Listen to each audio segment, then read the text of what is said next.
TNPSC group ஒரு important question பார்க்க போகிறோம். ஃபஸ்ட் கொஸ்டின், ஒன்றே குலம் ஒருவனே தெய்வம் என்பது நூலின் புகழ்மிக்க தொடர்ந்து கேட்குறாங்க. ஏதாவது ஆன்சர் திருமந்திரம். ரெண்டாவது கொஸ்டின், ஆ என்ற முதல் மொழி எந்த நிலத்துக்குரிய விலங்கு? குறிஞ்சி நிலம் தான். குறிஞ்சி நிலம் வந்து மலையும் மலை சார்ந்த இடங்களும்.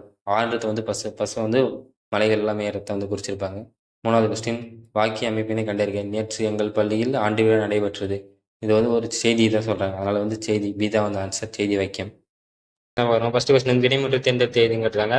படின்றது வந்து வேர்ச்சொல், படித்தன்றது பெயரச்சம், படித்தன்றது வந்து வினையச்சம், படித்தான்றது வந்து வினைமுற்று. அப்போ டி தான் வந்து ஆன்சர். ரெண்டாவது கொஸ்டின், தாண்டக வேந்தர் என அழைக்கப்படுவர் யாருன்னு கிடைக்குங்க. பி தான் வந்து ஆன்சர், திருநாவுக்கரசர். வடமொழியில் முகுந்த மாலை என்னும் நூலை இயற்றியவர் வந்து குலசேகர ஆழ்வார். சி தான் வந்து ஆன்சர். நாலாவது கொஸ்டின், முத்தாயிரம் இவர்களை பற்றி புகழும் பாடல்கள் கிடைக்குங்க. சேர சோழ பாண்டிய. ஏ தான் வந்து ஆன்சர். முத்தோலயத்தில் ஆசிரியர் வந்து யாருன்னு கண்டுபிடிக்கவே இல்லை. அதுக்கு முத்தோலயத்தில் வந்து 130 பாடல்கள் தான் கண்டுபிடிச்சிருக்காங்க, மீதி பாடல்கள் எதுவுமே கண்டுபிடிக்கவே இல்லை.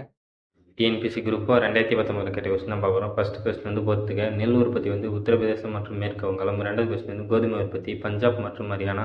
மூணாவது கொஸ்டின் வந்து சணல் உற்பத்தி வந்து மேற்கு வங்காளம் மற்றும் அசாம். நாலாவது வந்து காப்பி உற்பத்தி வந்து கூர்க் மற்றும் நீலகிரி. 3, 1, 4, 2. ரெண்டாவது கொஸ்டின் வந்து சாதாரண ஒரு மாநகராட்சியின் மக்கள் தொகை வந்து 10 லட்சம். டி தான் வந்து ஆன்சர். மூணாவது கொஸ்டின் வந்து அதிக மக்கள் தொகை கொண்ட மாநிலம் வந்து பி தான் வந்து ஆன்சர், உத்தரப்பிரதேசம்.